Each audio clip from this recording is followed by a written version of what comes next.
कांग्रेस तो कुछ वोटों के लिए हमारी आस्था और हमारी संस्कृति को कभी भी दांव पर लगा सकती है। वो कहते हैं हमारे देवी देवता भगवान नहीं है। कांग्रेस के लोग ऐसी बातें भूल चूक से नहीं बोलते हैं, ये सोची समझी चाल है। साथियों, हमारा ये क्षेत्र हमारी आस्था का, हमारी संस्कृति की पहचान है। इसलिए यहां ऐसी सरकार चाहिए जो हमारी आस्था को सम्मान दे, हमारी संस्कृति को आगे बढ़ाए। कांग्रेस तो कुछ वोटों के लिए हमारी आस्था और हमारी संस्कृति को कभी भी दांव पर लगा सकती है। कांग्रेस का जो शाही परिवार है, उसके वारिस ने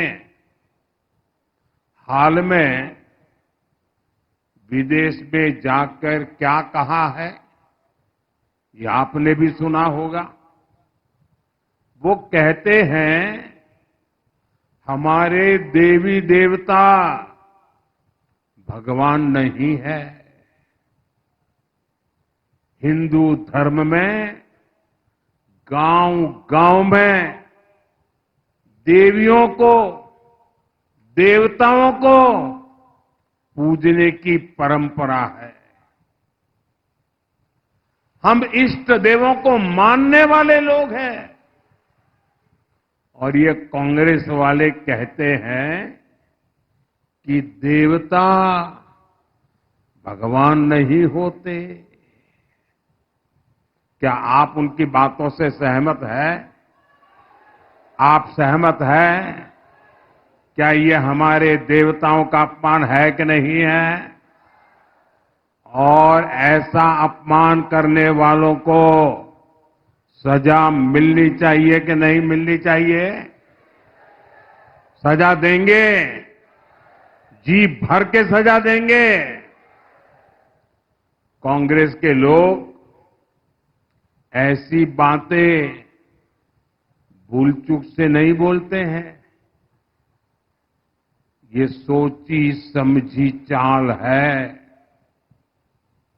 ये एक नक्सली सोच है। ये दूसरे धर्मों और दूसरे देशों से इंपोर्ट की हुई सोच है। आज कांग्रेस पर इसी नक्सली सोच का कब्जा हो गया है। इसलिए आपको इन लोगों से सावधान रहना बहुत जरूरी है। साथियों, इसी नक्सली सोच के साथ कांग्रेस ने यहां डोगरा परंपरा पर भी हमला किया, अनाप शनाप लांछन लगाए। कांग्रेस का शाही परिवार देश का सबसे भ्रष्ट परिवार है। ये परिवार भारत में भ्रष्टाचार की कुरीति का जन्मदाता भी है और पोषक भी है। और इनकी हिम्मत देखिए, ये डोगरों की धरती पर आकर यहां के राज परिवार को भ्रष्ट कहते हैं। कांग्रेस के नेता ने डोगरा विरासत पर ये हमला जानबूझकर किया है। ये मोहब्बत की दुकान के नाम पर नफरत का सामान बेचने की उनकी पुरानी नीति है। इनको वोट बैंक के अलावा कुछ नहीं दिखता है। इसलिए इन्होंने सालों साल तक जम्मू और कश्मीर के बीच खाई को गहरा किया।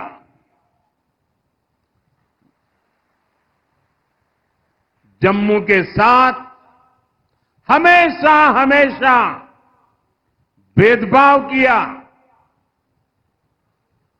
जबकि बीजेपी ने महाराजा हरि सिंह के जन्म दिवस पर छुट्टी घोषित कर इस महान विरासत को सम्मान दिया है। हमने जम्मू को विकास की नई धारा से जोड़ा है। साथियों, रियासी और उधमपुर के साथ कांग्रेस नेशनल कॉन्फ्रेंस और पीडीपी ने कैसा सौतेला व्यवहार किया है, ये आप मुझसे ज्यादा जानते हैं। अटल जी की सरकार के समय चेनाब ब्रिज स्वीकृत हुआ था,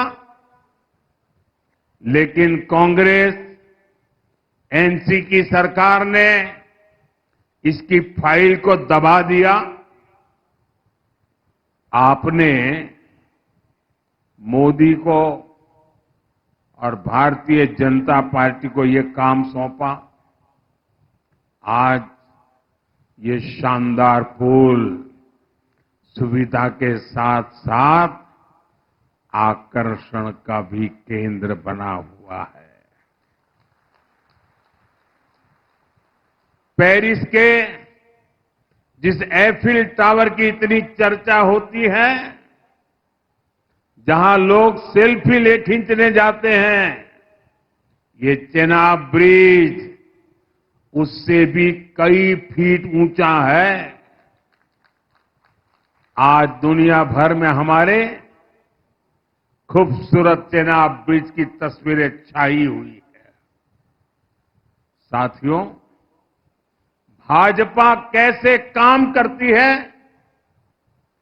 इसके साक्षी कटरा के आप सभी लोग हैं।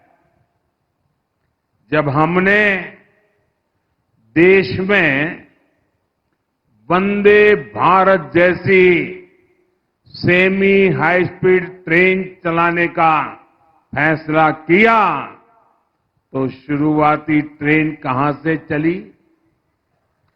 शुरुआती वंदे भारत ट्रेनों में से एक दिल्ली से कटरा के लिए चलाई गई।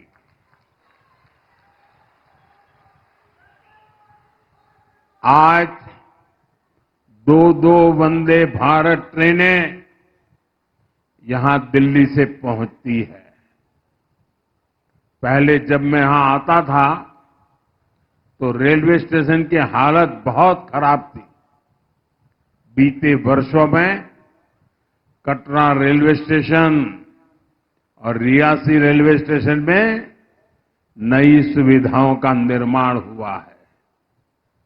आज उधमपुर और रामबन की दूरी लगभग सिमट गई है। चेनानी नासरी टनल बनने से जम्मू और श्रीनगर आने जाने में कई घंटे कम टाइम लगता है।